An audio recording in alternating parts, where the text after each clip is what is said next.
clock is off again.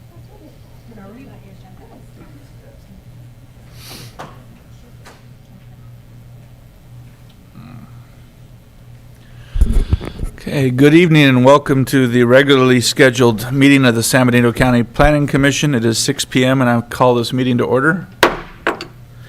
If we could please read the temporary procedures.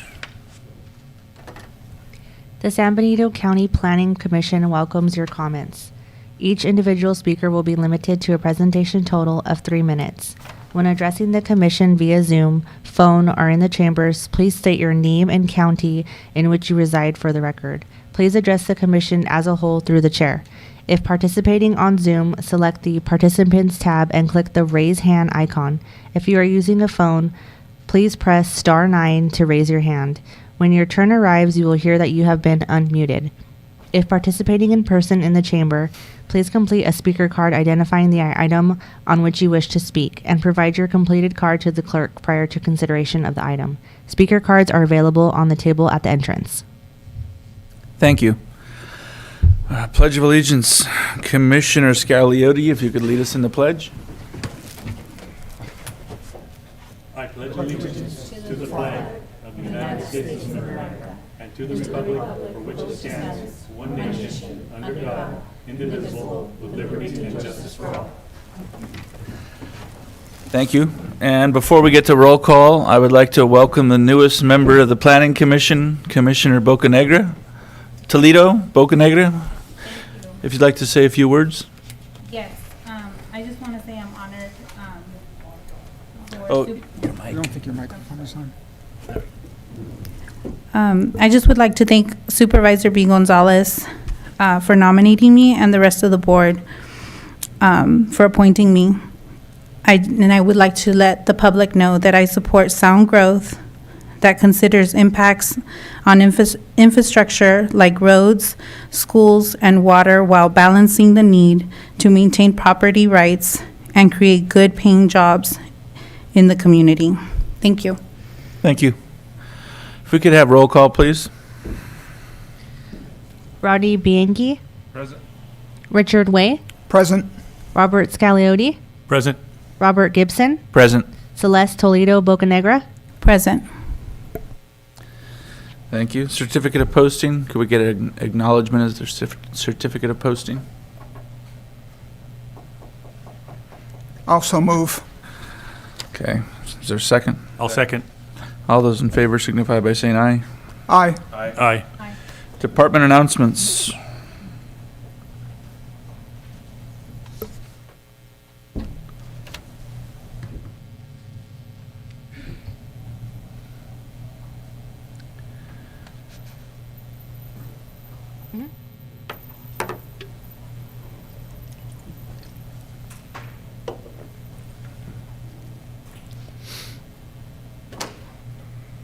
Okay, thank you, Mr. Chair, members of the Planning Commission. Good evening. Thank you for allowing us to provide some department announcements. As you've known, as per your request, we've been coming every month, just kind of letting you know the different discretionary permits that we've been getting. Recently, we have just a couple. We have minor subdivision, PLN number 230024, and that's Grimsley Family Trust. It's located at 1971 Thomas Road. It's approximately 3¼ miles south of the intersection of Airline Highway and Fairview Road. And that request is to subdivide a 20.08 acre site into 2 parcels, consisting of one parcel would be 5.31 acres and a second parcel would be at 14.77 acres. And there's one existing residence to remain at the proposed lot 1, and there's an existing barn and some horse stalls to remain at what would be proposed lot number 2. And that we just recently received, and we're under the 30-day Permit Streamlining Act, making sure that we have everything that we need before we provide either the notice of completeness or the notice of incompleteness, and letting the applicant know if there's anything else that we need to make the application complete. Second application that we received, PLN 23007, Quiros, 761 Riverside Road, and it is located near the Nash Road. And that request is to subdivide 74.5 acres into 3 parcels consisting of 24.667 acres, another 24.882 acres, and another at 24.713 acres. And the site is vacant, and the proposal, basically what the applicant indicated is that upon the approval of subdivision, they would like to move forward and build a single-family home on each of the lots and an ADU as well on each of the lots. That's in regards to new applications. We have additional information to announce. At the last planning commission meeting, there was a request also for information on accessory dwelling units that have been processed and finalized for in the county of San Benito.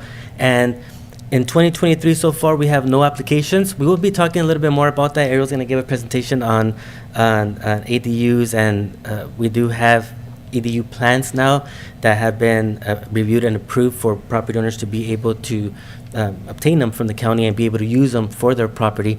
And in 2022, last year, there was a total of 8 ADUs that were processed and finalized. A little bit on Lovers Lane and a little bit on the storm. Some of the latest information that we have regarding the properties that were affected, property owners that were affected by the storms. On Lovers Lane, per the County Board of Supervisors, the county is not going to be charging for any type of permits related to rehabilitation of properties that have been affected by the storms. And so that's just consistent with properties that have been damaged because of the storms from December, January, March. And if they come and let us know that they want to basically proceed with remodeling, we would be able to help them with that and get them their permits. If they want to do any type of additions to their property, that does not cover it. But if they want to just do their actual just rehabilitation, then we would be able to proceed. And I say that because we've already gotten some that we're working on, and there's been a small amount of residents that actually wanted to do some additions to it, and we're helping them with them, but that's the board just basically focused on the rehabilitation part of it. And also there are 13 families from Lovers Lane and nearby areas that have been living in county purchase RVs located at the San Benito County Migrant Camp off of Southside Road. And there are also some properties at Lovers Lane that have RVs where families are actually living at this time. And there are some existing code violations at Lovers Lane, some that occurred actually that were caught prior to the storms, and code enforcement is actively working with the applicants and have provided notice of violations and have basically are working with them to try to get them back into compliance and assessing all of the fees and so forth to be able to be applicable for the property owners that have been in violation at Lovers Lane. Additional information, San Benito County has now been included in the federal declaration signed by the president and has been awarded individual assistance. FEMA will host a disaster recovery center known as DRC with FEMA in San Benito County. The location of the disaster recovery center is at the Strata Verde Innovation Center. That was FEMA working with different potential sites in San Benito County, including San Juan Bautista, and they were able to secure this location, the Strata Verde Innovation Site at 354 First Street, and they are going to be located starting today, and they're going to be going all the way through May 12th, 2023. They indicated that a few weeks before May 12th, they will reassess and see if they need to stay for longer, and if they do need to stay longer, they will certainly notify us and let us know. The hours of operation is going to be from 9 a.m. to 7 p.m. Monday through Saturday, and they will be closed on Sundays. The Disaster Recovery Center will have staff from various state agencies and federal agencies, such as the Department of Motor Vehicles, the Department of Insurance, the California Department of Tax and Fee Administration, the Contractor State License Board, the EDD, the United States Department of Agriculture to provide information on grant and loan programs for property owners that were affected by the storms. The California Department of Social Services, and also local resources throughout the county, as well as nonprofit organizations. And translation services will be provided in Spanish, sign language, and other dialects here at the Strada Verde building. So that's the latest on the storm updates. And finally, we wanted to bring to your attention that planning staff is working with the county clerk in regards to that joint planning commission board of supervisors meeting to discuss, amongst other topics, potential general plan amendments. And so far, the soonest dates and dates of availability are either June 2nd or June 20th. And we would like to bring to your attention, see if the commission would be available, hopefully for both, and that way we can hopefully soon pick one date and then just make it formal. Or if one date does not work, let us know, and we can try to secure the other date.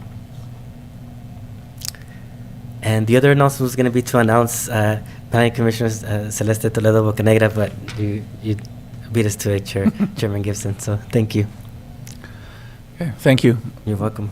Do you have availability, everyone, for 6/2 and/or 6/20? I do not on 6/2. On Okay. 6/20, I would. Okay, Either one for me. okay. Okay.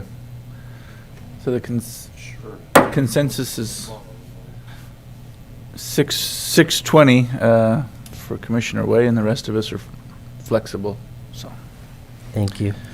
And very briefly, I do want to say, Ariel just reminded me, we are very fortunate to have on board a second building inspector. We've had one building inspector for various years now. He's done a great job, Brad Haynes, and we just got a second building inspector, Marcelino De Berry. He is a veteran of the Armed Forces, and he's very thrilled to be here in San Benito County to help us out, and he's been doing great. He's been here for a little bit less than a month now, but he's been, he hit the ground running. He's doing an amazing job so far. So That's fantastic, thank you. you're welcome. Does that mean we got rid of the contracted people? Yeah, so that's a good question, Commissioner Escalera. So 4 leave helps us whenever we don't have an inspector, and so so far, we don't need 4 leave In other for words, they went for- bye-bye. for the building department. Yeah. Fantastic news. Thank you. Okay, public comment. Is there any general public comment? This is for items that are not on tonight's agenda but are on the purview of the Planning Commission. If you could call the card, Shelby, please. I believe it says Bridget. Is it Bridget Bowman?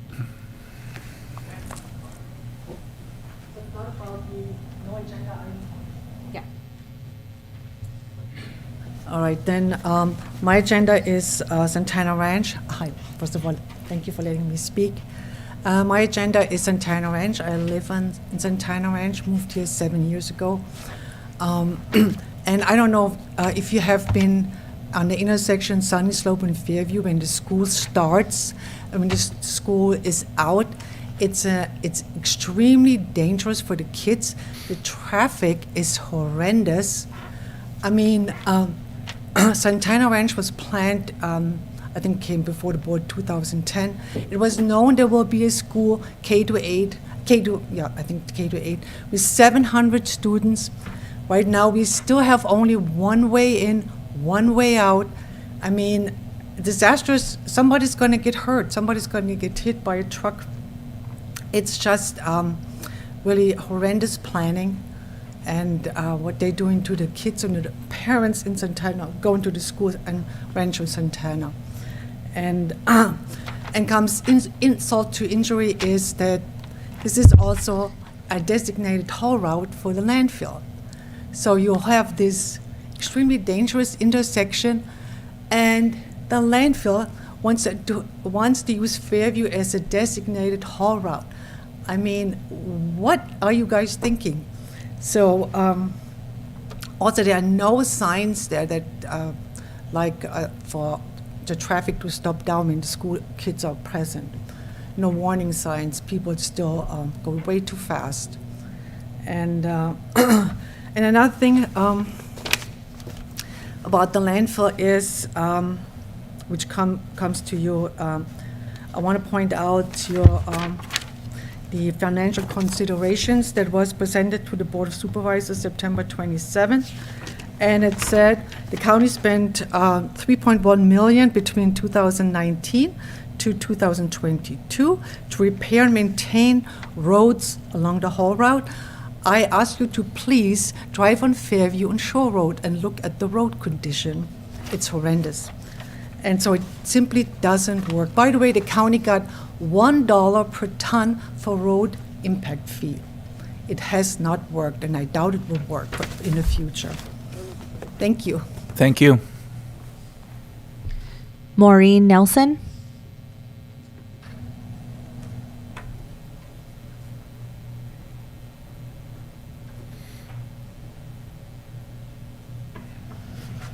Good evening, and thank you for letting us speak at this meeting. I am here representing Don't Dump on San Benito. I bring to your attention again the trucks that are potentially going to be coming down our county roads. 95 trucks coming in means 95 trucks going out. 408,000 gallons of water to be brought in to tamp down the landfill cover daily. 408,000 gallons per month. A water truck is 4,000 gallons. 4,000 gallons is 32,000 pounds plus the mass of the truck itself. This truck will weigh more than the 20-ton trucks hauling the trash. Now you're going to have 102 trucks bringing potable water to tamp down the landfill when they don't have water in their aquifers. Add that to the collection of other trucks coming in. Please, I beg you to look at what the hazards and the cost-benefit analysis. I sense that it is a typical situation when everybody gets pie in the sky. You look with one eye and you go, wow, $4 million. We're going to get $4 million. Open the other eye and look at the expenses, cost-benefit analysis, weigh them against each other. You will see what I'm seeing. I'm a number cruncher. I love crunching numbers. You'll see what I see. The costs outweigh the benefits, and the costs are long-term costs to your county citizens' health, well-being, and the viability of this county. So please take that into consideration. I know you will. I know that we can count on you to at least look at everything. Don't just look at one side, look at the whole scope. And we thank you for that opportunity. I'd also like to talk about the water. So we're talking about bringing in potable water. We're talking about the water drainage today in your meeting. Well, again, I live in Santana Ranch. I know, I'm a NIMBY, I'm sorry, but I would be fighting this landfill if I lived on the outskirts of San Benito County. It's not just because I'm in Santana Ranch. But the water issue is horrific. There was water flowing down the street of Fairview, undercutting the bridge that is on our roadway. We need to do a better job of controlling development and how they assess their water and how they contain their water and the contaminants that are now going into private aquifers. It's not their fault that this contamination has now fouled their water. Thank you for your time. I appreciate it. Thank you. Jan.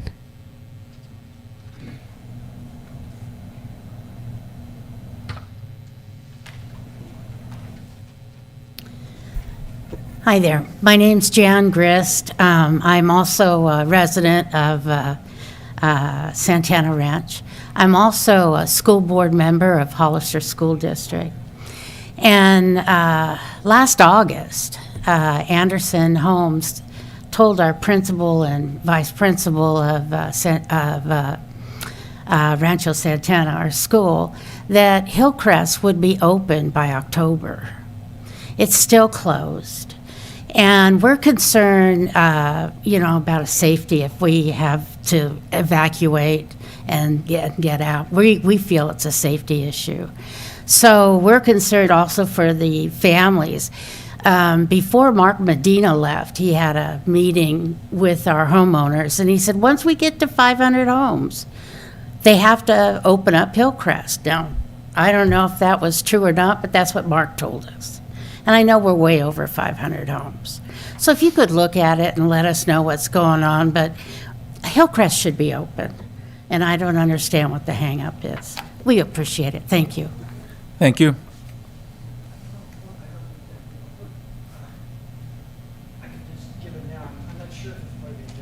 Gary? It's about water flow, but I don't know if that's what your agenda exactly is. Good evening, everybody. Thank you for letting me speak. My name is Gary Moran, and I live in San Benito County. I have property on Fairview Road, on the corner of Santa Ana Valley Road and Fairview Road. Santa Ana Creek passes through my property.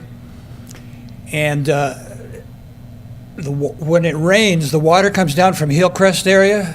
It comes past Mansfield Road, past Santa Ana Road, comes down my side of the road, the east side of the road, and floods the driveway pretty bad when it rains. Water sometimes crosses the road into the mobile home park. It gets so deep. And this year it was particularly bad. A lot of sediment came down. It backed up across my driveway. The ditch is completely filled with sediment. Haven't really seen that happen before. And the people that come through there, some people drive through there very carefully in the water. And some people are reckless, or they're not paying attention. And when they hit that water, they almost, I watch it. They almost lose control sometimes. Flooding like that on an intersection in town is okay maybe, but flooding on a high-speed road is a little bit scary. The second point is after the water passes my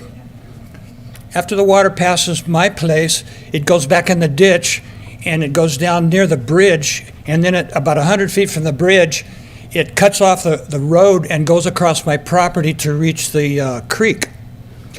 Well, what it's done there, the ditch is so deep I can't see the top of it if I stand in it. I've thrown rocks in it to try to make it so it wouldn't erode so much. But one concern, I'm not sure you're aware of it, but there's a conduit there. There's an aqueduct. The San Felipe project goes right there along that line. There's a cement structure down there, and there's a 50-inch conduit, and the ditch is about down to the conduit. I would think that the San Benito Water District would be worried about it. There's a cement structure there where the technicians go down inside and operate valves. And it's being exposed now. The dirt's all washed away from it from this. You can't see it from the road, so I'm not sure people are really aware of it. It's down over the hill. We asked Bob Tiffany to come out a couple of years ago. He looked at it, and he walked around and we talked about it, and then I never heard back. So I don't know if we need to do something about that, but I would think the San Benito County Water District or the county would be kind of worried about that, and that we ought to do something about it. So anyway, just to bring that to your attention, that maybe we might have a problem there if that conduit gets unearthed, because it does supply Hollister with all its main water supply. It goes to San Justo Reservoir. Okay, thank you. Thank you. Barbara?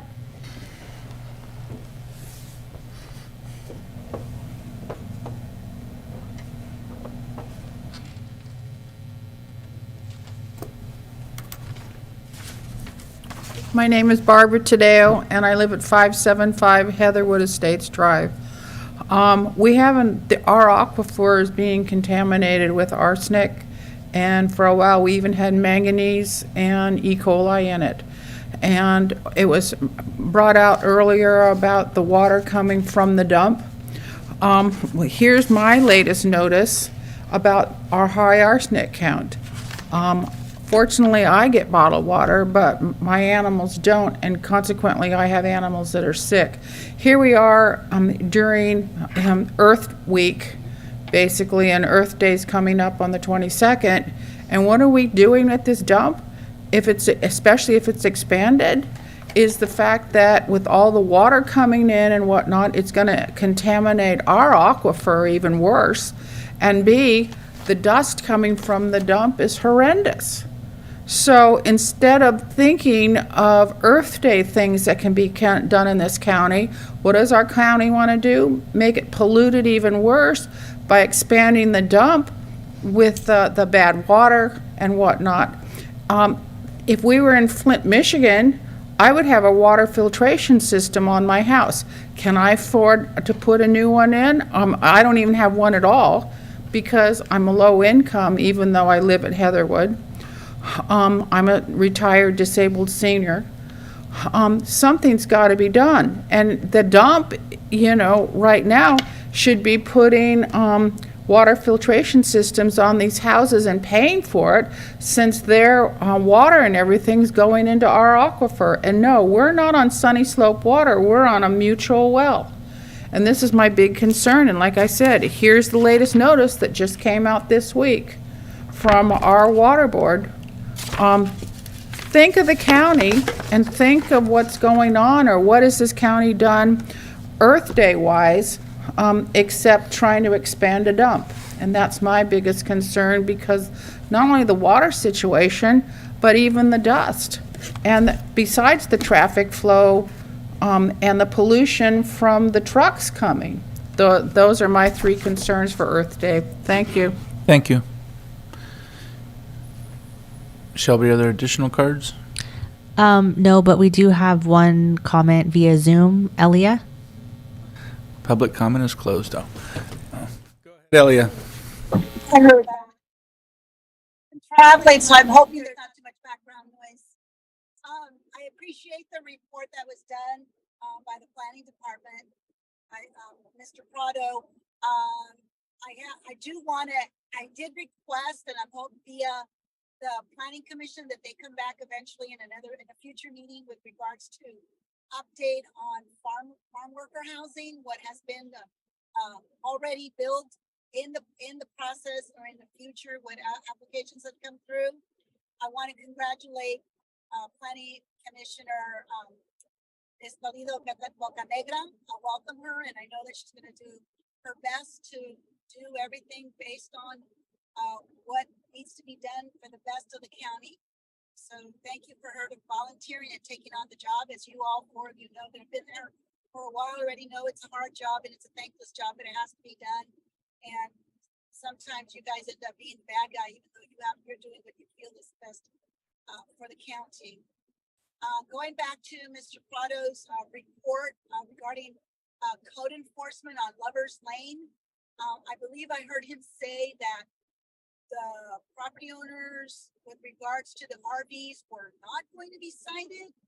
And I'm not clear if that could be clarified again.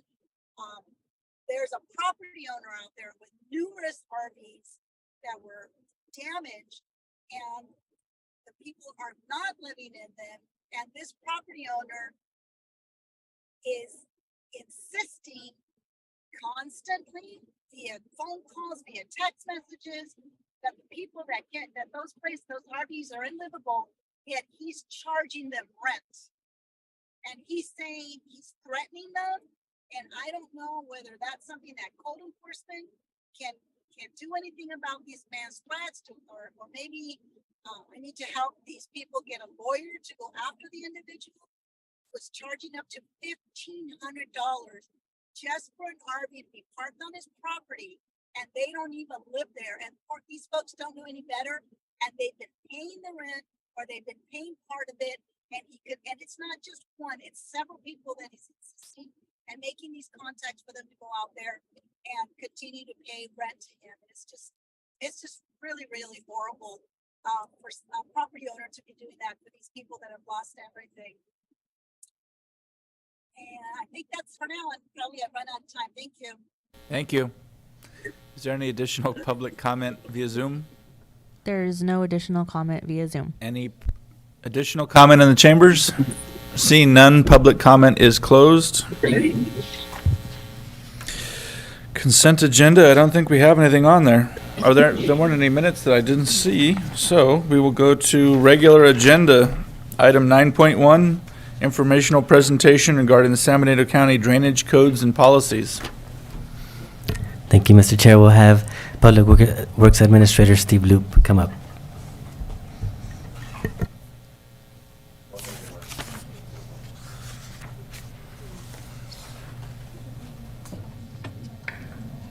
I do have copies of that. Thank you. Thank you, sir.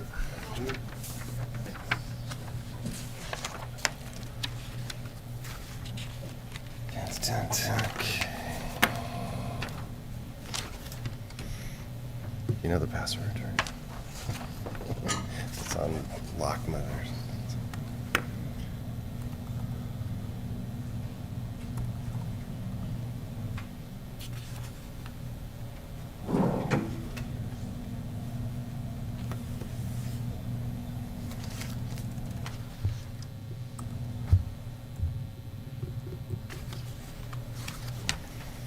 Thanks.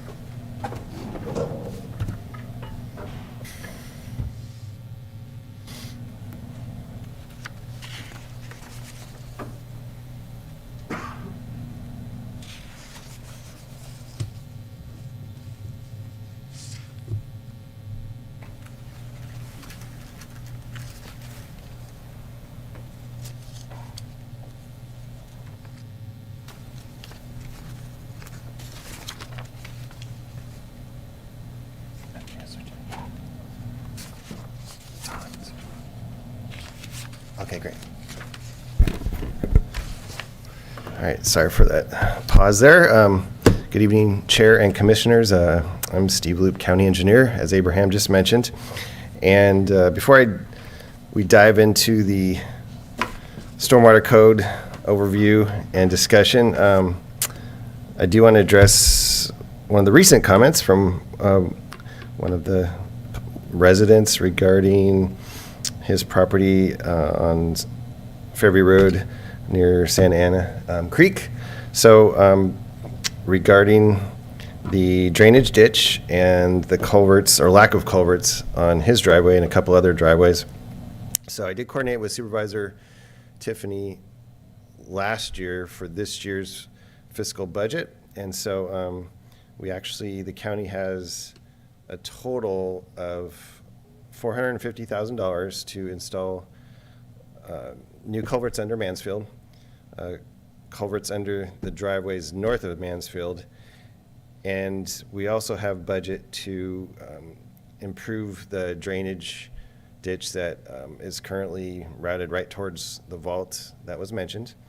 And so I actually met with San Benito County Water District last Thursday, so your comment was timely, and we have a plan to slightly reroute the ditch a little bit away from the vault within their easement, and it'll still outfall in the same spot in the creek. But long story short, we are addressing it. I actually have a contractor lined up after they finish one more emergency improvement that they're doing in South County. And so once they install a pipe in South County, then we can set them loose on some of those improvements, because it is an issue. And so you bet. So I just wanted to mention that. Steve, before you continue, is there a rough timeline for when that will happen? So they think they'll finish, they're installing a culvert down on Pinoch Road, and they think they might be finished with that next week. So then probably within a week or two after that, they can start on those improvements. So May? Yeah, about sometime in May. Okay, That's thank correct. you. Bet. Good news. Been waiting a while for it. Yes, yes, it's an issue that needs to be addressed, so I concur. All right. This presentation was produced at the request of the Planning Commission. And so what we're going to do tonight is briefly go over kind of our primary code of how drainage is addressed on a development as it's developed and before it's developed. And then we'll discuss a couple improvements that I think the county can implement to help provide better oversight and kind of, I don't know if enforcement's the right word, maybe it's the right word, compliance is the right word. So we'll discuss some compliance improvements. So generally speaking, I've highlighted our code's several, kind of pages long, but the one phrase that and requirement is that's germane to, I think, most development is that when a site is developed, the requirement is to have the overall existing condition of the site analyzed to see how much runoff is running off that site during a 10-year storm event. And I'll give you some numbers in a moment. For 24 hours before any construction is implemented. And so most of our projects are ag type land, hillsides, grasses, and so the runoff coefficients for example, an ag land is basically says only about 20% will really run off ag land, the rest will percolate. Hillsides, it's about 40% because of the slope of the hillside. And so what happens when a project's developed is, so okay, here's the size of the property, here's those runoff coefficient or runoff characteristics, and then for a 10-year storm event, which is roughly 2.5 inches, how much water is running off that property, and that's how we determine the pre-existing conditions for the site. And I'll give you a couple definitions here. So, pre-development refers to before the construction starts, and it's just what are the surface runoff characteristics for when a raindrop hits that property before any construction occurs. Post-development is what the project is going to look like after everything is constructed. You have roads, roofs, parks, etc. And those runoff characteristics are quite a bit different than the pre-development characteristics. So, most of our projects in the county, when they go through the planning and then the building and improvement plan process, they are required to install detention basins. And so what that means is the site runoff goes to certain areas, big basin, it's held there, and then the only amount of water that's allowed to release from that basin is that pre-development flow that I mentioned a minute ago. And so the 100-year post-development conditions are, for a 100-year storm, it depends where you are in the county, but in general, for a 100-year storm, our data, it's actually the state's data, but it says roughly 3.2 to 4.5 inches, and that's plus or minus. It depends where you are in the county. If you're near Hillside, if you're in South County, everything varies a little bit, but you can call it 3.5 inches roughly. And that's for a 24-hour storm. So you have 3.5 inches, and that's calculated based on roads being built, roof runoff. So you have the 3.5 inches, and it hits a road, and 90+% actually just will not percolate. It'll run off and go straight into the storm drain system, into a pipe, and needs to be accounted for. Now there's some small areas around a home, the landscaping, or if we have a park, that runoff, actually, some of it is calculated to percolate a bit. But, in general, most of the runoff on a housing development, I'll say, will actually be accounted for to say it's not going to percolate. That drop of water is going to end up in a pipe and have to go into this basin and be held there. And so that's usually a bigger number, obviously, much bigger than the pre-development flows. So once it's in the basin, we drop down to the bottom, and we have that pipe size from the pre-development conditions, and the water is allowed to be released only through that same pipe size. And the way then the concept is that before the project was there, that rate of runoff is what occurred before the project was built. So the basin has to detain the rest. And we'll talk about percolation and some things in a moment, but that's the general concept, so that even though obviously more water will be released because you have extra water that has come from the streets and the roofs and impervious areas, that same amount of volume will still run off, so that if there's a ditch or a creek nearby, it would still be able to accommodate that amount of flow. So that's the general concept. I'll provide a bit more details in a second. Sure. Sure. Is this mic on? The Turn your mic on. Turn your mic on. We had that meeting before, and I understand the pre and the post, but what about during construction? That's where we had the trouble up there at Santana Ranch.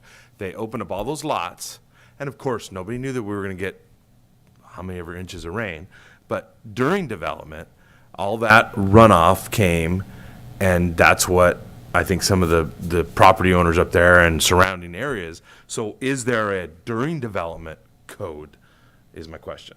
Before we go, I didn't want to get you too far into this and then we lose. It just seems like to me it would be, they only can open up a certain amount of ground at a time, or what is it? So the answer is, at every stage of development, their basin is supposed to be sized to accommodate that runoff. Now, I will say this. So let's just say theoretically the basins that are sized on Santana Ranch, since you brought that up, are sized appropriately. One thing that was missed, and we fixed that a few months ago, was there was flow that was flowing through the site and adjacent to the homes that was not accounted for to be intercepted by those basins because there was no piping system, no inlets, and that type of thing. And so the big answer is we all thought the basins were sized appropriately for the full development. Now I'll talk about in a second where the water board comes into that, because each project that's any decent size has to produce a stormwater pollution prevention plan. And the SWIP actually has to match the phasing of the project. So if they say we're going to build this many units now, the SWIP that's on site has to match. Let's just say there's 100 homes that get built with phase 1, phase A. The SWIP that's on site has to match the erosion and the water quality and the runoff to accommodate those homes. Now, the piping should have been in, and I think the piping was in for each of those developments as well. But I think what was missed, at least on that project, was during construction, we should have had more ditches intercepting some of the runoff that was kind of adjacent to this construction. So those ditches have been installed, but. So it's been fixed, and It's we been know that fixed. there was a problem, and Yeah. it won't happen again. Ideally, yes. So, yeah, but the SWIP has to match the phasing, and that addresses water quality and erosion, which is also part of the problem. We'll talk about water quality in a second, but yes. So, Thank you. you bet. All right, so we talked about the pipe size for pre-development flows. So now I want to talk a little bit about compliance improvements and kind of the difference between the county's policy and the state water board policy. So the county, our county, and actually most counties throughout the state, because we're in rural areas, our codes don't address water quality much, because water quality in the county is your project flows to a ditch, the ditch flows to the creek, and the creek flows to the ocean, I guess, or river, and then the ocean. So the way water quality is addressed for most counties, including our county, is through this state water board, and ours is the Central Coast Water Board. So before a project even starts, the project is required, before we even approve a project, it has to have an approved stormwater pollution prevention plan, and the state reviews that, state water board reviews it, and that number has to go on the plans or sent to us, at least on a memo, one of the two, but we have to have they call it a WDID, a waste discharge ID, and what that tells everybody is the SWIP has been approved. And so, as you might have realized, our county drainage requirements are really about routing water, and they do not address erosion control or water quality. And so the state recognizes that, and so the state says, when you do your SWIP, and it's not just even counties, it's cities have their own even more stringent water quality typically, but the state says, okay, you have to produce your SWIP, send it to the state, have it on site, and then it's the responsibility of, they call it a stormwater practitioner. Each site has to hire their own practitioner, the project, and that person legally is responsible to make sure that everything in that SWIP is implemented. They have to do testing after storm events. There's a lot of requirements. Now, so that's how water quality is addressed, as well as erosion control, during storms.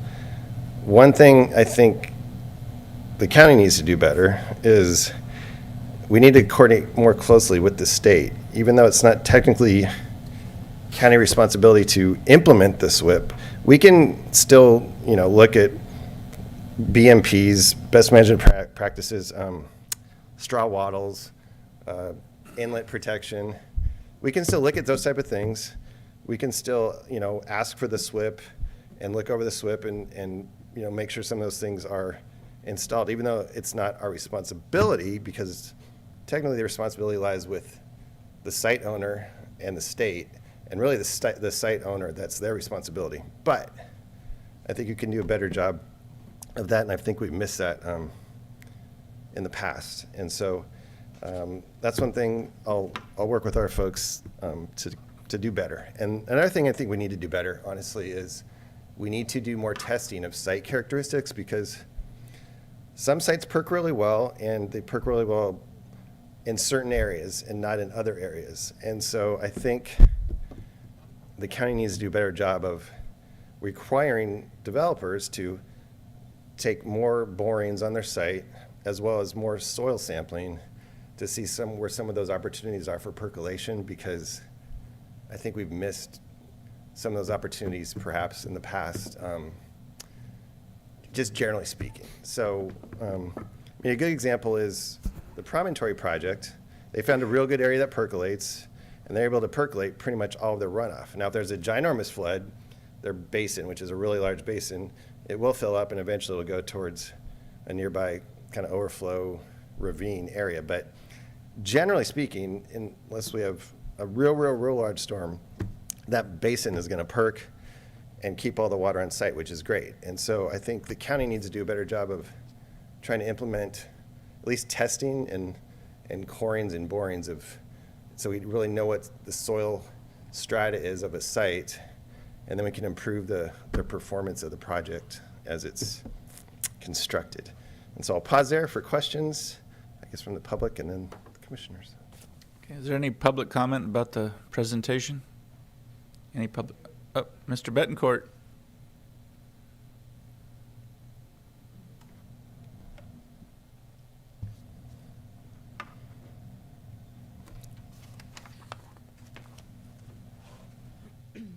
Richard Betancourt, 4140 Southside Road. That's all fine and dandy about new, but I take water off of Ridgemark from an old Ridgemark Corporation, the old subdivision, and Mark's Drive has, I believe, what do we call 4 or 5 18-inch culverts that come down into Davis Canyon, and there's 2 dams before it hits the final dam, and there's culverts in the bottom of those dams.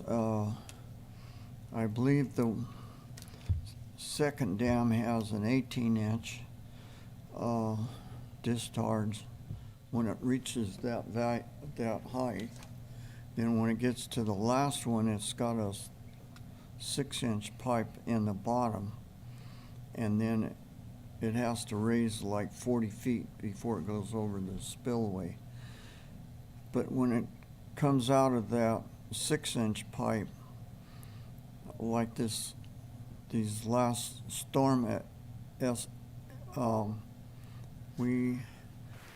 run down, I believe, into Robert's property, runs down the side of the road, and then it goes through a culvert and goes down. And the point that I'm trying to get at, my neighbors up on top have added buildings and concrete to their driveway. And to me, that should have all went into that catch basin at the top of the hill. I don't know if the county can do anything about that, nor I. I just build my little catch pond a little bigger. But I've been watching Promontory very closely because they got a huge catch pond up there.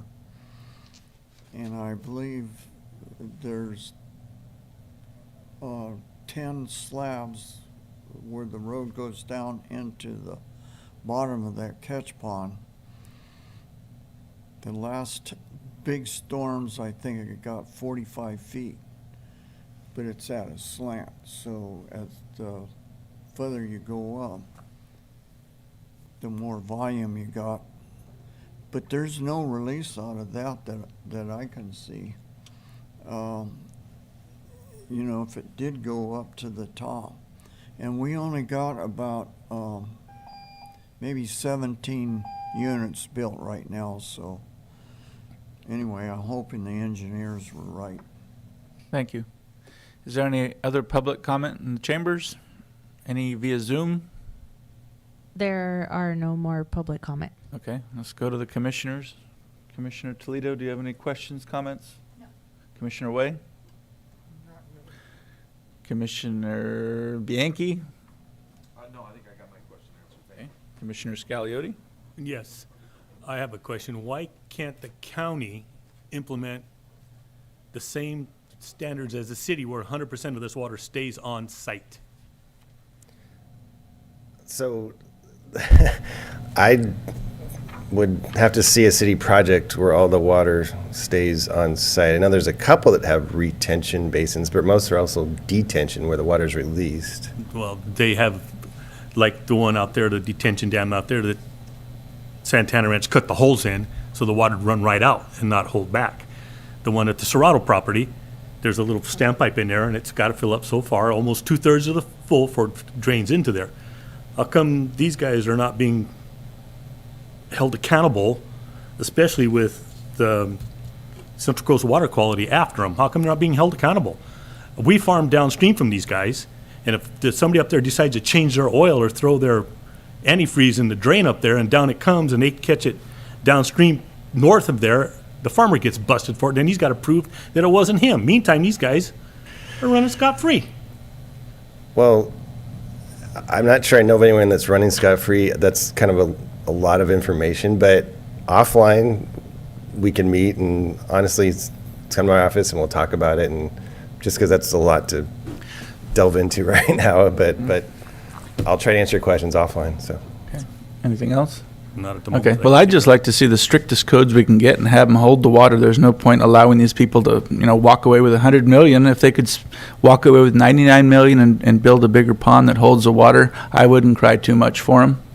And all the projects that I've seen so far this winter have done well, except for Santana Ranch. They've failed miserably. Promontory had some issues, but we got after them, and they corrected them pretty quickly, so I'm pleased with them.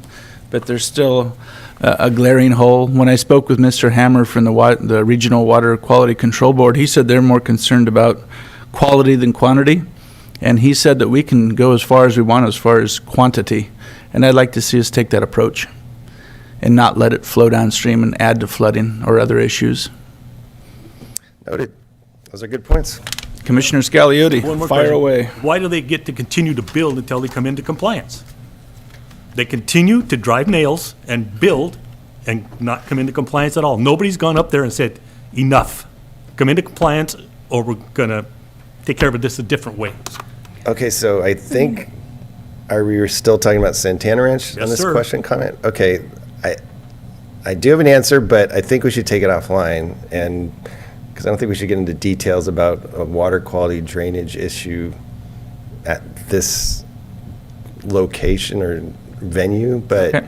Yeah, but there's an answer. Set up a meeting about whether they're in compliance with what they were specifically required to do, and then maybe report back something at the next meeting or something. Okay. It's, Yeah. yeah. We can, and I can tell you, I know for 100% fact, things have been stopped for the areas that we think are not in compliance, but they are working with the water board very closely on those issues. I'll just say that, so. Okay. yeah. If we can get an afternoon meeting ASAP, I think I'd appreciate it. Of course. I'm always available. Mhm. But anytime. So. Okay, thank you. Sounds good. Alrighty. 9.2, informational presentation regarding ADUs.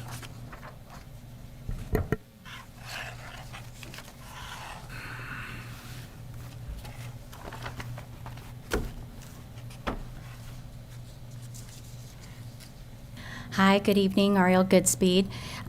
Before I get into my very, very brief presentation I have for you, I just wanted, some of the planning commissioners have heard this at the HAC and at the board, but for those here that are new or those in the chambers that maybe haven't heard this, we have officially launched 6 free ADU plans that you can come to the county and get to use and build on your property. So I'm just going to quickly go over, those six plans that are now available to the public for free. Model 1, it's a large ADU, and it's 1,500 square feet. It has 2 bedrooms, 2 bath, with a loft, and one of the neat designs that design concepts we really took with these plans is to utilize and maximize space, and provide opportunities, so we tried to keep open concept in the living dining areas, and we did try to create spaces for courtyards, and essentially like a small yard space. And so this one's kind of fun because you have both the primary, another bedroom, and the main living area all opening up into a nice courtyard space. And then let me just scroll real quick to the next one. And so this is kind of a 3D visual of that. Our second model is just under 1,200 square feet. It's a 2-bedroom, 1 bath, and again, we tried to create, that potential, courtyard space, and it does include patios. Our third one, I'll just kind of go through these a little quick. They're all online. You can view them. It's a 750 square foot model, 1 bedroom, 1 bath. Again, open concept. Our fourth is a very small, 500 square foot, and it does not have a bedroom. It's a studio style. Our fifth is 1,200 square foot, 2 bedroom, 1 bath. It includes a study area. And it is 2 stories. So this is for, there might be a few properties that actually have a less square footprint to work with, and so it fit on a smaller but still have a larger ADU. That's the visual. And then we did include 1 junior ADU option. It's under 500 square feet, and basically using the concept that, a 2-car garage would be converted. And so, a kitchen, bathroom has a main and studio style. So now for my very, very brief presentation. Let me get to it really quick. So there's been this question, and we actually get it from the public, and it's one of the reasons why we're coming. Can I have more than 1 ADU on my property? Currently, per state law, and our existing ordinance allows for 1 ADU and 1 junior ADU. By ordinance, we actually adopted up to 1,500 square foot for an ADU instead of the 1,200. One of the, and it's also has can go up to 25 feet high. So we did exceed some of the things. This was not something we exceeded at the time when we adopted our ordinance, but it is something we can do. The difference is if we allowed for or more than one ADU, it's no longer exempt from the local general plan and zoning ordinance densities. So currently, let's say normally you wouldn't be allowed to build a second residence because you're exceeding the density requirements for your zoning district. With it existing as it is, you can exceed it. It doesn't count towards density. So you could have one ADU and one JADU, and even though the 3-unit might be exceeding, it would be allowed. Once we allow more than one ADU per lot, now it starts counting towards density, and so it would be limited by zoning district. So the question is we're working on a few tweaks to our updated zoning code, and some amendments we're looking at cleaning up that we found, and while we're doing that, should we is there a recommendation to include allowing more than one ADU? And that's it. Is there any? Forward to hearing from anyone. Yep. Is there any public comment? Yes, sir. No, come to the microphone, please.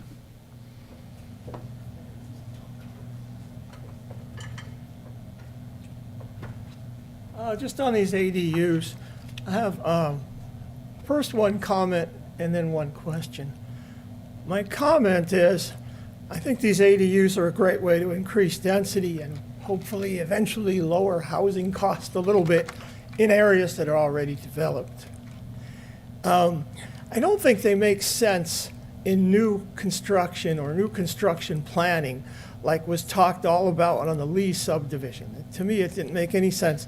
I didn't actually understand. I followed that Lee subdivision via Zoom, all that discussion, and I didn't really understand why there was an alternative that was for duets on each lot. And that didn't seem like it got any attention whatsoever in the meetings that I listened to, none whatsoever. It was just talk about the ADUs. Anyway, that's my thought about ADUs. They just don't belong as part of a new plan. We need to look at higher density units, not with the big unit and the little unit. That's just not the way to go. Then I just have a question about the ADUs, these ones that are already approved. Are any of those modular or prefabricated in any way? They're all stick-built on site? That's all I have. Thank you. Thank you. Well, thank you so much for your comments. So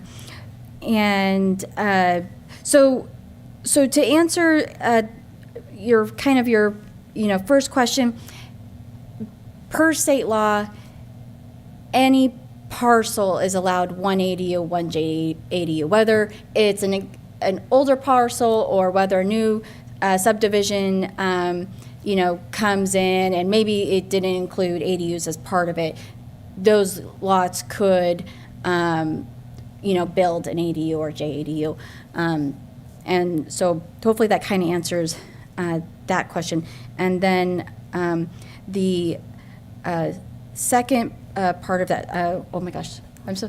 Stick built. Prefab. No, so we did not include a prefab building. These are for construction, but you are allowed to do prefab buildings for ADUs. Those were just 6 models that were pre-approved. You get the engineering for free. Yes. But you can construct whatever you want within guidelines. If you come to the microphone, sir, it has to be on the record.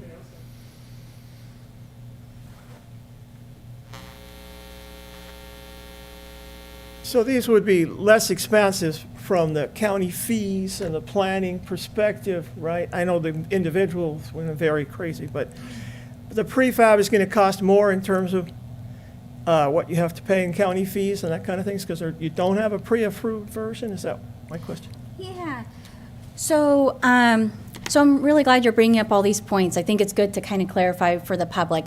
So fees are not necessarily changing. But one of the great things about ADUs, as the states come in and has said, So there's the building permit fee, and then there's what they call impact fees. So, fire or schools or, those kinds of roads, those kinds of impacts. So for ADUs, the state's already said if it's under 750 square feet, there's no impact fees. If it's over, then it's a calculation compared to the main residence, and it varies, depending, lot to lot. So we could run, if you want your specific lot, I could run.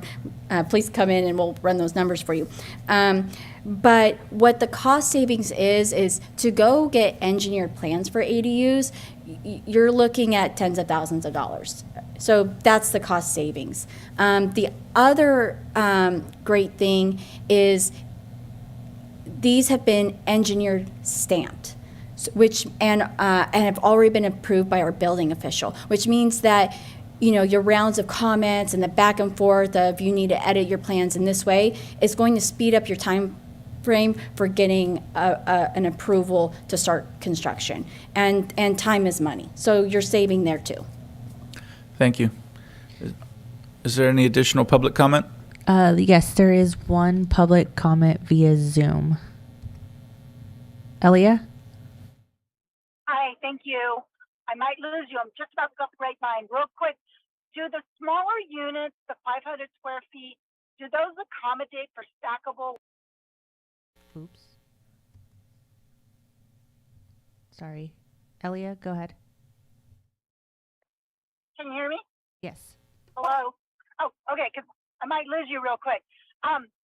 Do the small units, the 500 and the 700, do they have room for stackable washers and dryers? I'm not sure how those are, but I know that it's important for the people. So I'm just wondering if that's considered in there. Thank you. Thank you. Yes, we not the JADU, but our other units did. Let me scroll up. So one of the requirements, I guess, just for the public to understand, a junior ADU is required to be built completely inside the main residence, and so you're not necessarily needing to have all of the amenities as being its own unit, and that's state law. So we only did one plan type if someone was wanting to convert their house to include kind of this accessory unit within their house. But for the standalone units, we did put in, where is it?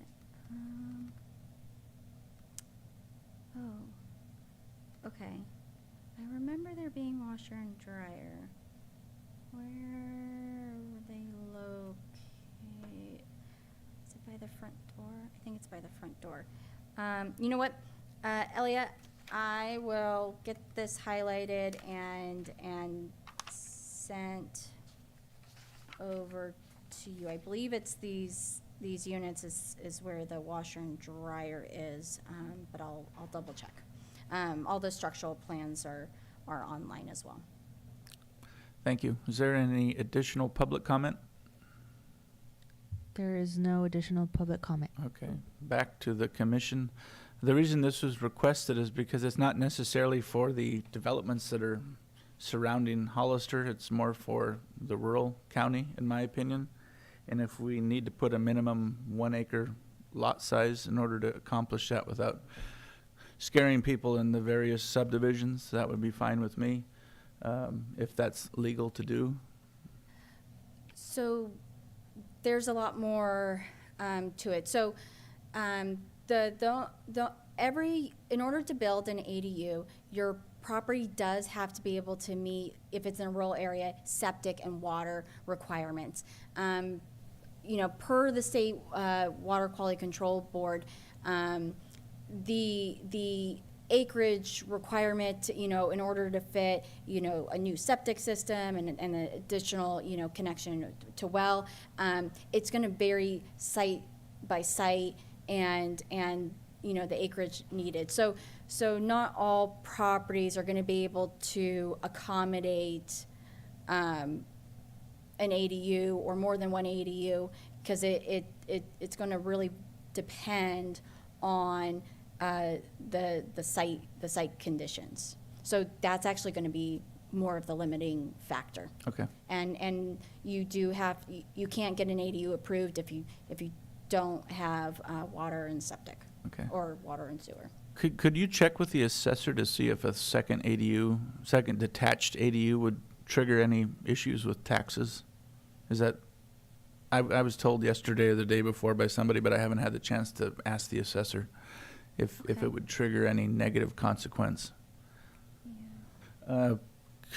Commissioner Toledo, do you have any questions, comments? No. Yes, I have a question.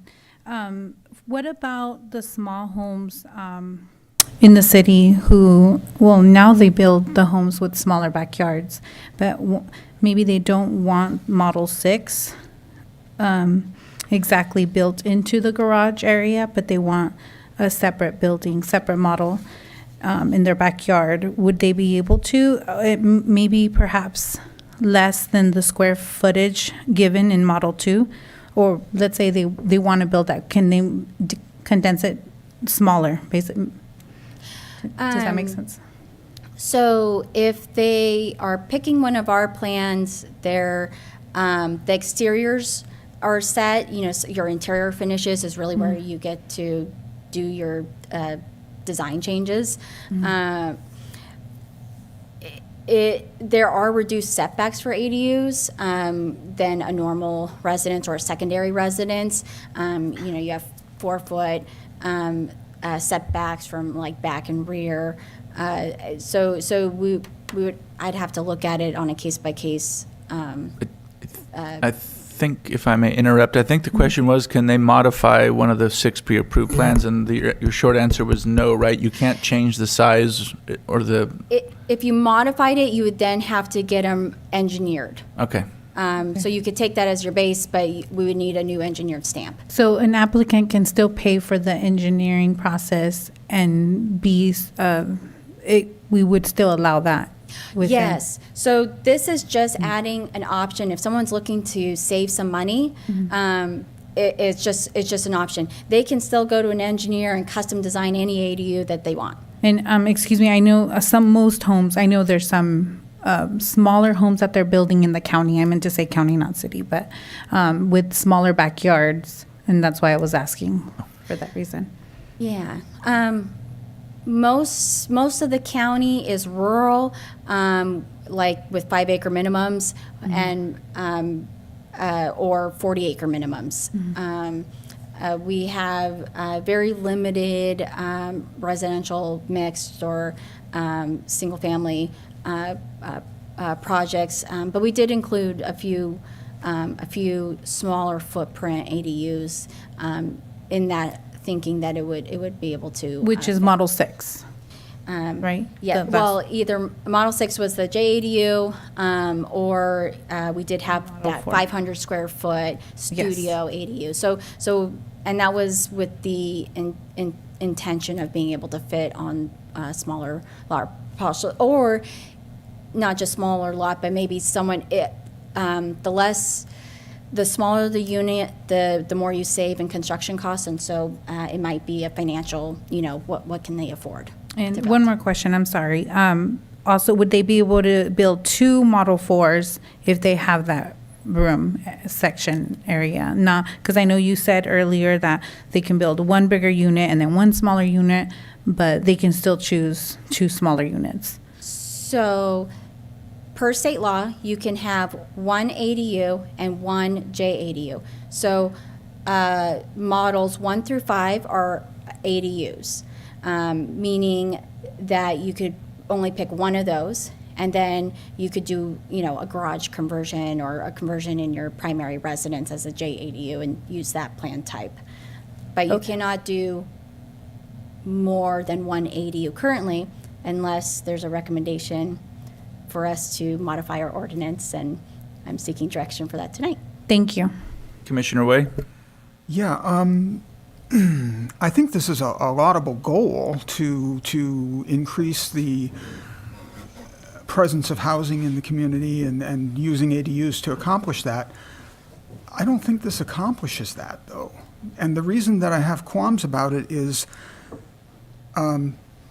we've had 0 applications for ADUs so far this year, according to the earlier presentation, or the earlier part of the presentation. And so it doesn't seem that there's this pent-up demand that if only we were able to build more than one, we would.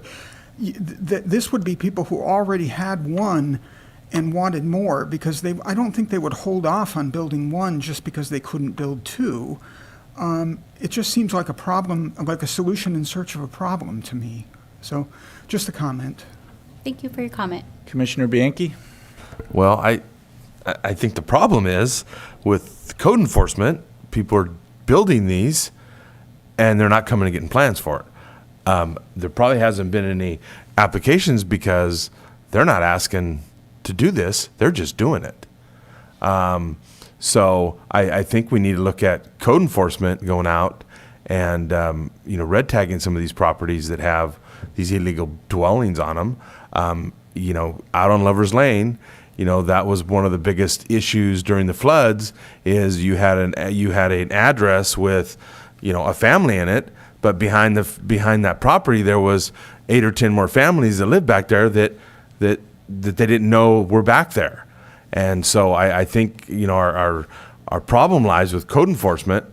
And if we started doing that, then people would come to you and be getting applications to build these legally instead of after the fact. Commissioner Scagliotti? No comment at this time, but Mr. Bianchi is absolutely correct. Okay. And there's a lot of reasons why it should be an option, in my opinion. If you choose to build a second one, whether it's for family or to rent out, ADUs should be less expensive than a single-family house, especially if it's a studio or a one-bedroom. So that should bring a lower cost of rent. And it may not fit all options as far as lots or, Ridgemarks, Yellow Vista, and all those places. But if you do have the property and you want to build it and you can afford to build it, I don't see why we should limit people to one, as long as it doesn't cause any issues with property taxes. It's not going to encourage everybody to build one, but if some people choose to, for whatever reason, I think we should let them have the option. Commissioner Way. Yeah, to be clear from my earlier comments, I don't object to implementing the more than one. I just question the efficacy of it, that's all. Okay. And I'll just add that once you allow more than one, then density requirements are, right now, if you are AP, it's 1 dwelling unit per 5 acres. So if you only have 5 acres, then sorry, you can't, you're not going to be able to meet, you'd have to have 10 acres. So in itself, it would be limited depending on property. For our ag rangeland, 1 per 40 acres. So you'd have to have 80 acres, to, build. And so some parcels are going to work and some aren't. Mm-hmm. Which is perfectly fine. Is there a consensus? Oh, Commissioner Scagliotti, another question? Question, yeah. You just said that 5-acre parcels can only have 1 dwelling, period? Or 1 dwelling and an ADU? So currently, because 1 ADU and 1 JADU do not count towards density requirements, you could have a primary, an ADU, and a JADU on a 1 5-acre parcel. Oh, because the second one, I just misunderstood you then. Okay, thank you. She's saying the second detached would trigger an issue. Yeah, so now if you Then we have had 2 ADUs. 2 ADUs, Main dwelling and a JADU. that would not be allowed. They would not be able to build that second ADU because it would exceed density requirements. But if you had enough acreage, you could do it. And that's kind of the point. This is not tailored for the massive housing developments. This is more for the rest of the 99% of the county that's rural and may need the option. So it's not a one whatever fits all. Yes, and commissioners who work in the ag industry can probably speak to this more, but generally those with large land and working land, they have labor and, housing, labor. So I think, that's one way, to house, family generations on the property or things like that. Okay. Is there any other discussion, or is there a consensus from the commission whether we ask staff to move forward with this, or does it die at this presentation? Are there any thoughts about increasing it to a second detached ADU, if feasible for the particular project? Well, are we really talking about two, or are we talking about more than one? I mean, would this permit 3 or 4 if the size of the parcel was large enough? State law only allows up to 2 detached ADUs if we all right. choose to allow up to 2. And that's all we would do, would be moving to the state allowable max. Commissioner Scagliotti, any thoughts? Toledo. Oh, Commissioner Toledo. So these are units, models are specifically for individuals in our county who have 5 acres or more, right? It depends on the zoning. It depends on the zoning. For county, the majority of our zoning is either ag productive or ag rangeland. That's why I was using that as an example. We do have residential mix zoning and a single family. So they could have less than 5 acres, but it would depend on each parcel or each section. Okay, thank you. Yes. Is there a consensus?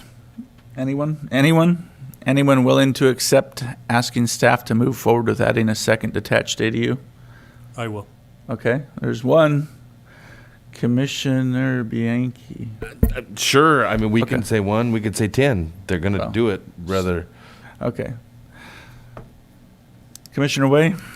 Yeah, well, as I said, I have no objection. It's Okay. just a question of would it really be effective? Okay. Commissioner Toledo? I don't object, so Okay. it's fine. I think you have a Yeah, thank clear you so consensus. much. And I really appreciate the comments, and I really appreciate all the comments that, came from the public. And please come in and talk to us if you have anything more. Okay, thank you. And I think the models are great, and I'm glad we got the 6 pre-approved models with engineering for free. That is fantastic. Yes, it has been a long time coming, but part of what took just a little, sorry to add this one, part of what took just a little bit longer is we wanted to make sure that they included full structural and that they were engineered stamped. And so that was part of the length and time. So thank you so much for everyone that was patient waiting for these. Well, it was well worth it. Thank you. Okay, item 9.3, presentation and hold discussion regarding the scope of a general plan amendment project to eliminate or modify the new community study areas from the 2035 general plan. Thank you, Mr. Chair. Just very briefly, wanted to indicate that on September 13th of 2022, just a few months ago, the Board of Supervisors adopted a resolution number 2022-103 to initiate a general plan amendment, and that's to amend the 2035 San Benito County General Plan to eliminate or modify the new community study areas. And there are 4 community study areas, as you are aware of. The BOSA study area is one of them. And some of the reasons that were brought to staff's attention in regards to making this modification was, for example, the BOSA study area is basically located along the west side of Highway 25.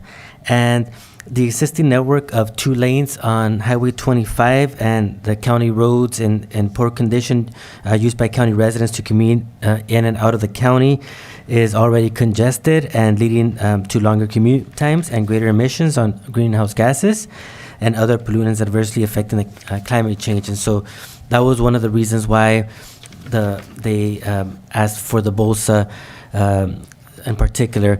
But then there's others, such as the San Juan study area. And I think Michael has a plan that's going to show on the screen.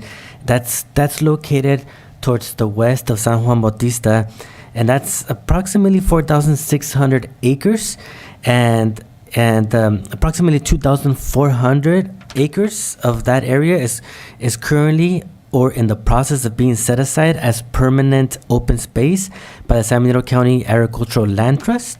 the Land Trust of Santa Cruz or the Trust for Public Land. And so therefore consideration of a new town or planned new residential development within the San Juan study area does not, it conflicts with the new, with the policy of the new study area and general plan. As you can see in the map, that San Juan one is the one that Michael is outlining and underlining in red there. The other one, the Union study area, that's just west of the city of Hollister city limits.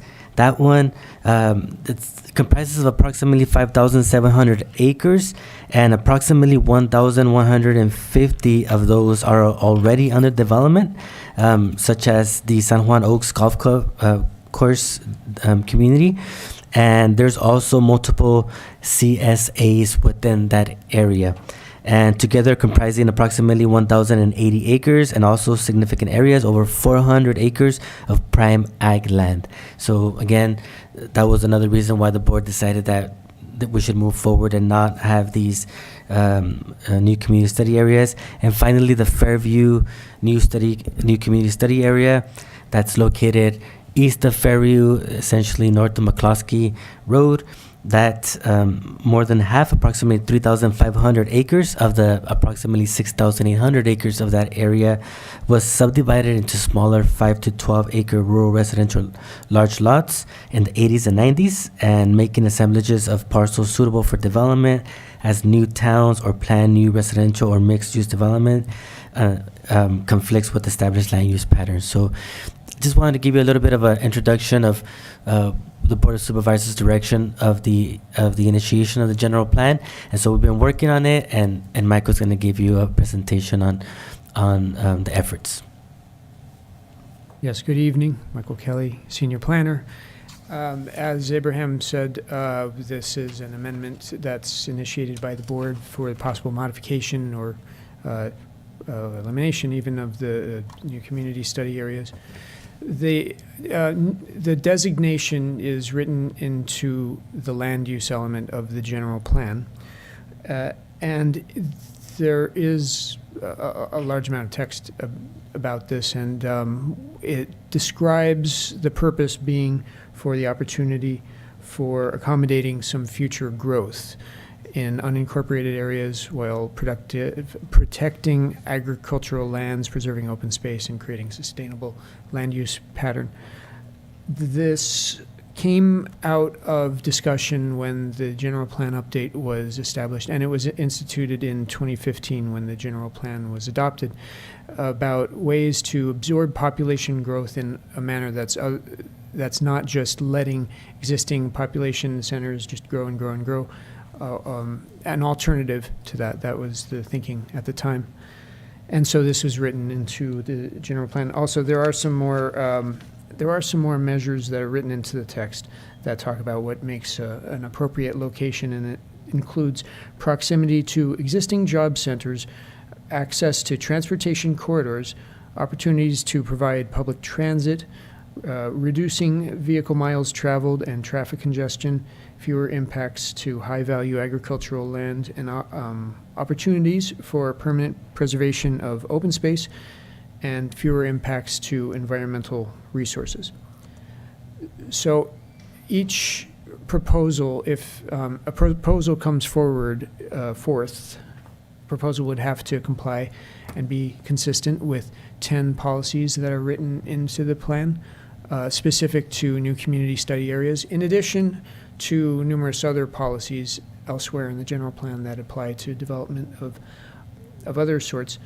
The ones specific to this address issues like sustainability, infrastructure commitments, public services commitments, transportation efficiency, and connectivity. So what's proposed now is, as the board initiated, an amendment that could eliminate or modify the designation from the general plan map, and potentially also the text as well. As Abraham mentioned, it was initiated by the board by the resolution that you see here, with particular attention at first on the Bolsa area, but it extends also to the other areas, especially with the emphasis on removing precluding the residential development that would be enabled by this designation.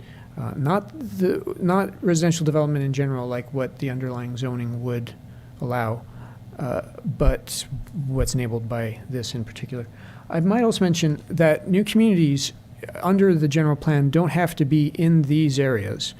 They can be in other locations the way the plan is written. It's just that the plan points these out as being, as seen at the time of writing, the most suitable for this idea. So what we would like to do now is ask for your comments and the public's comments, and we've also asked for agencies' comments in addition to tribal representatives' comments on what the particular needs are for reviewing this idea.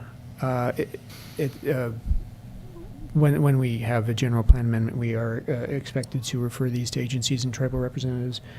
And we would present these to you, of course.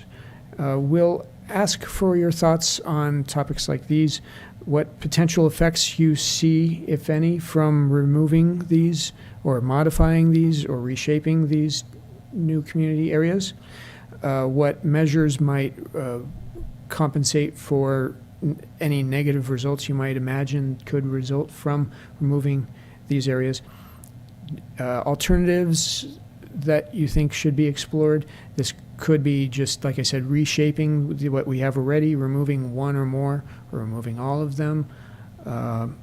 If you believe any infrastructure or public services might be affected by the change to this, any studies you think need to be done in order to get the full picture of what the effect of removing these would really be. Abraham already went over which areas are which, and I'm going to talk in a little more detail about the areas here. The Bolsa area, as you go up Highway 25 out of Hollister toward Gilroy, you see it on the left, extending across the flatter lands and then also up into the lower hills near 156 as it passes through the hills. There are obstacles to creating these new community study areas that some are based on areas you might want to preserve, or areas that are just prohibitive to development. Here is the map of high quality farmland, or rather, well, here's prime farmland here. Especially at the base of the hills here, and then it gets to be less special farmland as you go northwestward. There also is grade 1 soil, high quality, by a different measure, high quality farmland here. Not so much up in the hills, it's grazing land up here. As for this map is about faults and slopes and steeper slopes. You do see faults up in the hills. You do see some steeper slopes up in the hills. And of course, not so much down below. And a flood zone here, only up in the northwest, and only up in the northwest here, and then also down by the San Benito River, because this does extend down to the San Benito River. And this might be more a developer's problem, but it also is an obstacle to whether the new community happens at all. Lands being fragmented into separate properties, because a new community would need to assemble land. So here you see the degree to which land has been fragmented, which is not very much compared with the other areas.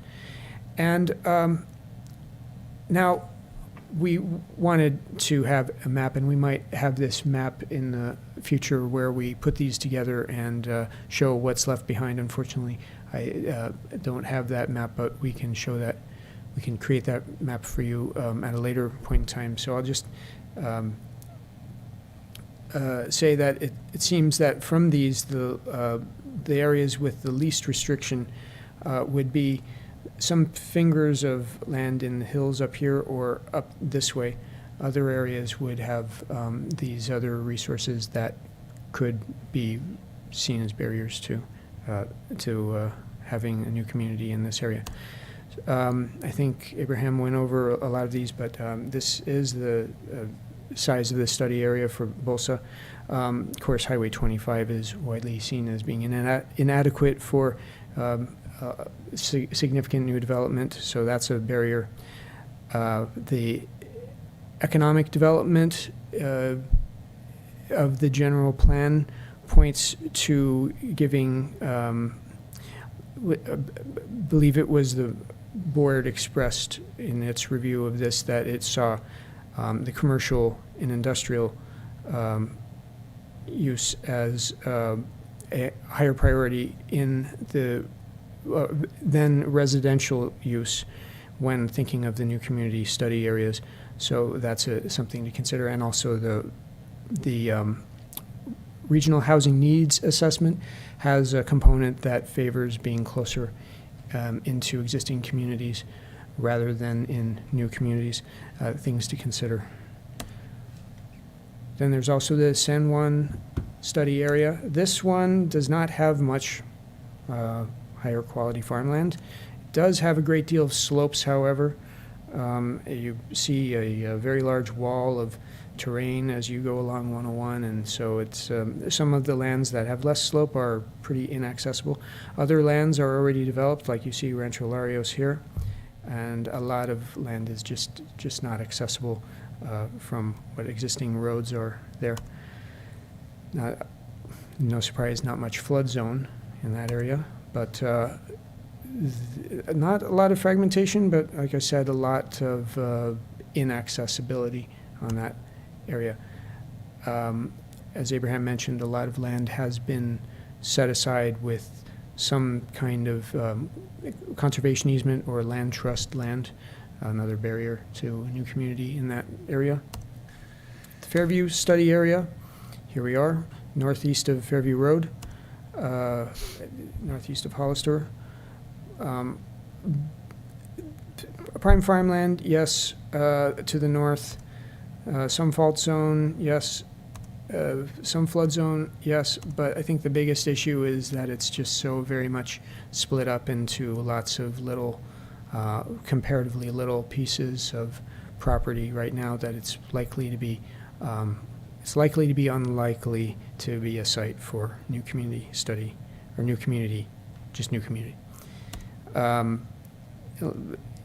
Like I said, very much fragmented with small lots, 3,500 acres subdivided, and just high quality farmland. And then the Union study area, mainly along Union Road, which I might mention does already actually have in effect a new community already implemented, which is San Juan Oaks, just because when that was decided, it used in its general plan amendment the new community policy as it was found consistent with the new community policy. So that is, by that means, an implementation of the new community policy, although it was planned much earlier than that, but it used that policy. And just as an example, that development, that proposal had to go through its own planning. So it was not approved just on the basis of citing the new community study area policy. It had to go through all its own planning, and that's something that's expected of all new community proposals that would happen under the policy here, because the new community study areas just they don't entitle development. They just point out locations and give measures by which any proposal would be judged. But anyway, here you see the farmland, and you see a lot of the flatter lands over here have the higher quality farmland. And it does have slope scattered throughout that would fragment the what remains. That's what areas would be large enough lots to assemble. Flood zone is there along the San Benito River, including a lot of the prime farmland. But kind of like the Fairview area, it's very much fragmented into existing development. So not a lot of possibility for new community to be formed from that, other than, of course, San Juan Oaks. That's there. Like we said, a lot of existing development. These developments that you see here, they're already there, that have used a lot of the land that's in this area. And prime farmland is in some of the, well, flatter lands. But anyway, we ask for, like I said, your comments on this idea of amending the new community study areas and the policy, and what could be the effects and what you find you would want studied. Okay. And we're asking other, like you said, agencies for that. Just to give timeline, I'll say that we've asked agencies for public comment, or not public comment, that is due the week of May 29th, and there's a longer timeline for tribal consultation, and that's due, any request for consultation due July 17th. So if any action were to happen, it would be after that time. We're working on the CEQA approach also for this. And at some point at a later time, we would use that and then bring this item back to the Planning Commission for its recommendation to the Board of Supervisors, which would then be followed by a board decision on what to do with this policy. Okay. We can accept questions Thank if you. you have any. Before we go to general comment, I just had a question about the compensatory measures. What, Yeah. I'm not understanding anything about what that means. Very broadly speaking. Well, some of the reason that's there is that this is modeled on when we have an environmental impact report. This is not for an environmental impact report. When we will hold a scoping meeting, so this is modeled on a scoping meeting. So that's actually another way of saying mitigation measures, but it's not mitigation of environmental impacts. It's just, loosely speaking, measures that compensate for whatever ideas you might have as what if anything negative could come from this. Sorry, I'm not speaking that very well, but it's really kind of an open-ended idea. We're asking to know what perhaps we don't know and you might know. Okay, thank you. Is there any public comment in the chambers? Any public comment via Zoom? There is one via Zoom. Elia. Yes. Hi, Elia. Good guess, Mr. Chair. So do I understand correctly, and maybe you can answer also, how does, first of all, we're saying confirm that these are private properties, and the government is going to tell them that they cannot do anything on these lands. How does the San Benito Land Bank, or the Land Trust, I'm sorry, come into play with these properties? If I, a developer, am trying to do a project and there's prime land and it's supposedly acre per acre that's used, if I understand correctly, then that acre per acre can be taken from this property owner so they can be compensated, since they're not going to be allowed to develop the property? Thank you. If I may answer that? Of course. It sounds like that might be pointing to a transferable development credits idea. I'm not sure if I'm understanding the question right, but this is policy that, when it was enacted in 2015, enabled the possibility of some kind of coherent proposal for a new community, like I said, that would work to absorb potential population growth. A lot of this is driven by, in the general plan update process, the numbers that came from projecting population growth for the county. And where should that population growth go? And this was the idea decided upon at that time.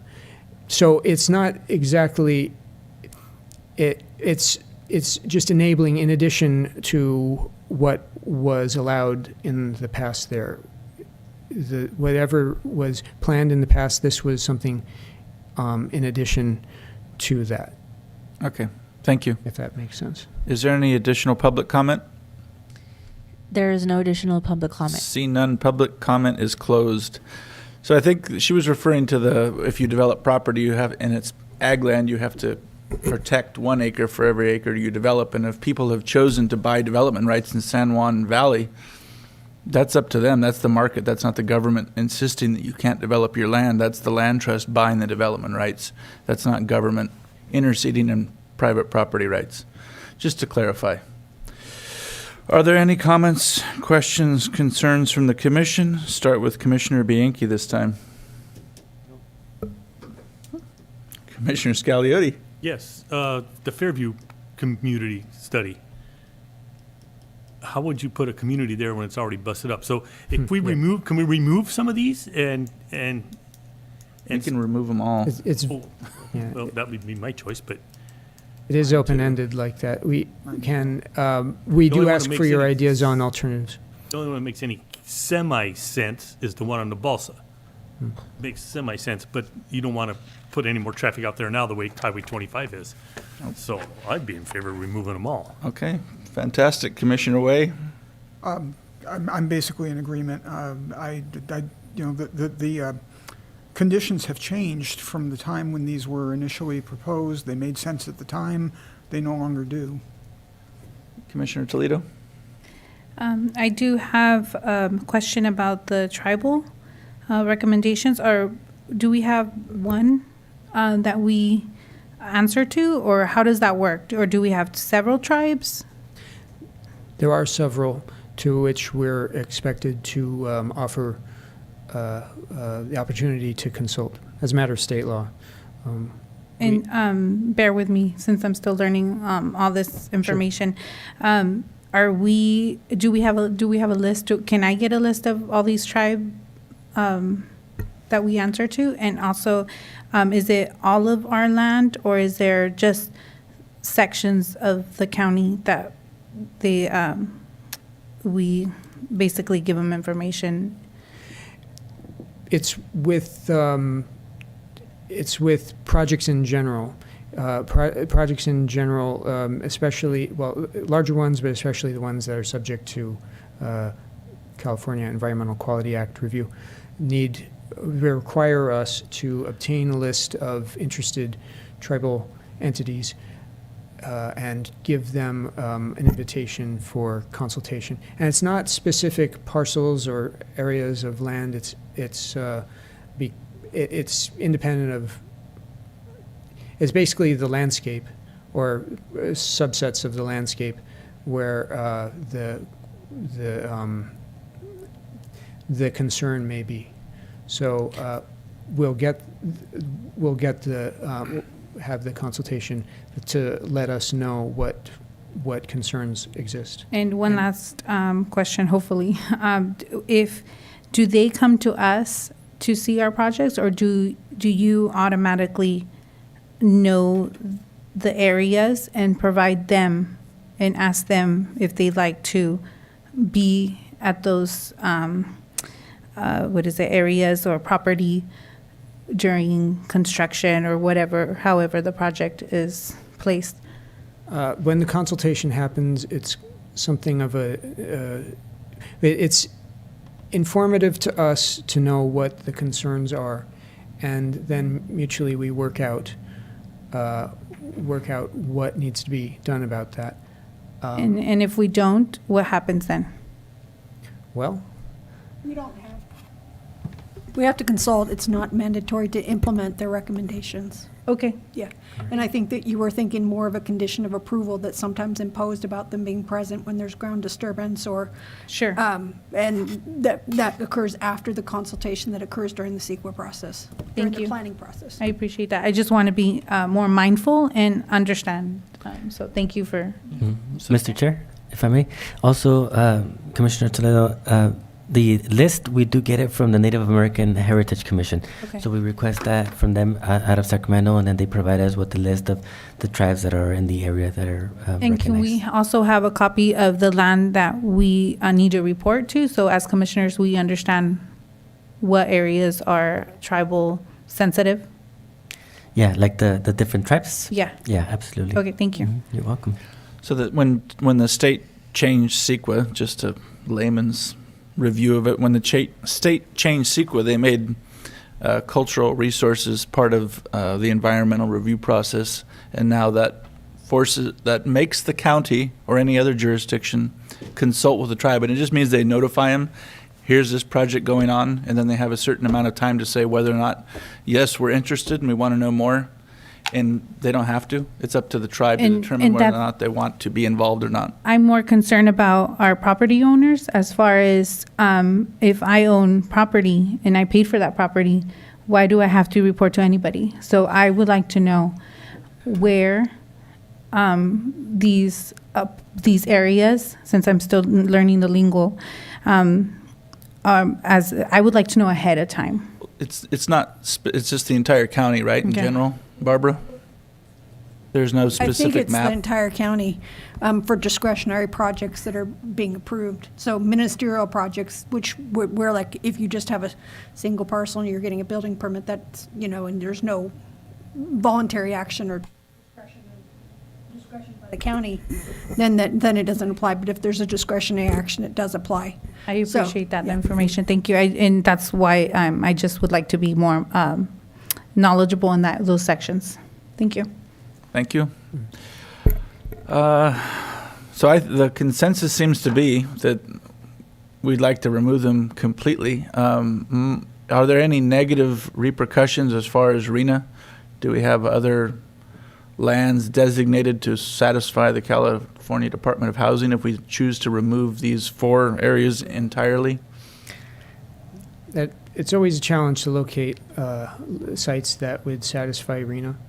I might say, well, as for RENA, I don't know, I might have to leave that to.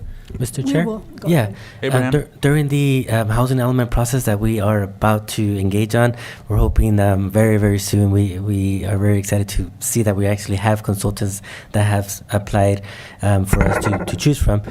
We will have a sites inventory map. That's part of the requirement of the housing element, and that basically is going to show throughout the county where would be these areas where we can accommodate the RENA numbers. Okay, so that answers the question. So there are no foreseeable negative consequences if we remove all 4 of them in its entirety, and that seems to be the consensus of this commission, along with the language, not only the maps, but the language, just eliminate what was done in 2015 completely. Is that the consensus of the commission? Seems Yes. to be. Yes. Okay, do you need any other direction at this time? I mean, if that, the scope would be pretend it never happened and focus on Hollister developing it, not the county, because that was the thoughts, I think the thought processes have changed, that we don't want the county to have leapfrog development or whatever the popular term today is. We want Hollister to grow, not the county. I might say it is still possible for applicants to come forward with some kind of idea, for some land use change in the area. It's just that they wouldn't be using this policy to say it fits criteria listed in this policy. Okay, well, hopefully it can be an expeditious process. Yes. Okay. I do Commissioner have Way. One last thought that just occurred to me. Maybe I'm slow, I don't know.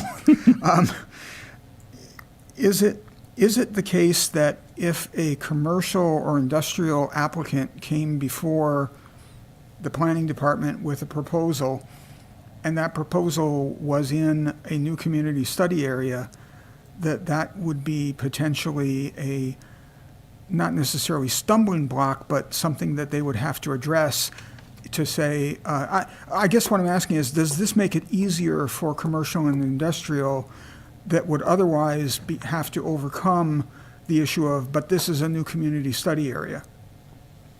Mr. Chair, if essentially they would just go through the regular process. If they want to come in as a commercial, they would come in, and if it requires a general plan amendment or if it requires a conditional use permit, we would go through that process, and the new community studies area, whether it's there or not, should not really impact it. Okay, well, the reason I'm looking at the maps of the Bolsa area, and it looks like, a lot of this, I think is, some of this at least is Strata Verde, right?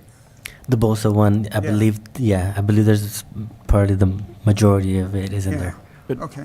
part of the overhaul, hopefully, that we'll be doing at the general plan after we have that joint meeting with the board, is to figure out where we're going to put housing and where we're going to put commercial industrial, and hopefully we'll get the general plan in order instead of doing it the way we do it, project by project, and spending years and a lot of money for no reason. Hopefully we'll get it right this time. Mr. Chair. Commissioner Scagliotti. Well, you kind of answered my question. When do we get to open up this general plan? What's the plan on that? How soon? That's exactly what I was gonna indicate.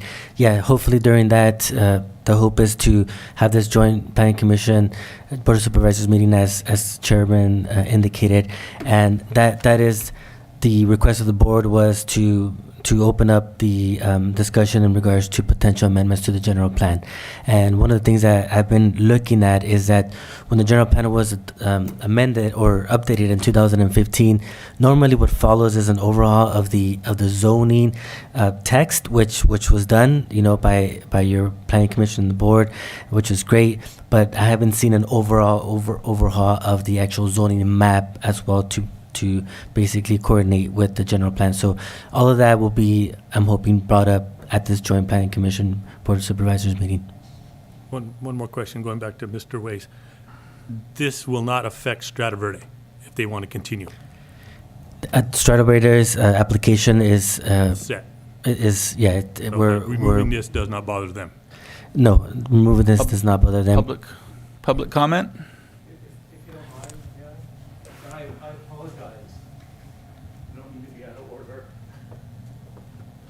Where are the deputies? Okay. Jeff Small, I'm the financial advisor to the San Benito High School District. Thank you so much, and I do apologize for a late reaction to what I'm hearing. So as you may know, the school district, the high school district, is looking at a home for its second high school. We do own the Best Road project. We're undertaking a very extensive facilities needs committee process. We've got, upwards of 60 people coming once or twice a month. And one of the things we're discussing is a potential school site. I don't know exactly how these new study areas, they almost seem that they're maybe in conflict with the city general plan, and I just haven't had the opportunity, candidly, to really look at it, or even to really understand if the proposed new study areas would be areas where a site would be located. So I just, there's more information I think that we would like to get. The planning, your planning department, the RMA, has been extremely helpful, and we appreciate all the interaction, and we look forward to, sitting down and having these conversations with staff, but I just wanted to bring that to your attention. Okay, thank you. Thank you. Ariel, would you like to comment whether or not eliminating these would affect where the high school chooses to build its second site? It would not intervene or change any of that. I just wanted to add to what Abraham was saying. The board actually already approved last month to open up the general plan land use section and our natural and cultural resources section. So they've already approved to do a general plan amendment and open it up, and our joint planning commission board meeting is just going to be part of that process. In addition to that is an ongoing application for a grant to really study our ag and our ag policies, because they play kind of a critical role in this. So I just wanted to let you know that that general plan amendment is already been approved Oh, good. to open up. Let's start working on it tomorrow. Yeah. Thank you. Okay, we have no public hearing. Commissioner announcements. Commissioner Bianchi, do you have any announcements? I have none. No? You had a good dinner? Nothing exciting? Okay. Commissioner Scagliotti. No comments at this time. Commissioner Way. No comments. Commissioner Toledo. No announcements. Okay. None for me. Is there a motion to adjourn? I motion we adjourn. Is there a second? I'll second. Oh, there's a fight over it. All those in favor signify by saying aye. Aye. Aye. Aye. Motion carries 5-0. Thank you all very much. Adjourned at 8 p.m. Fantastic.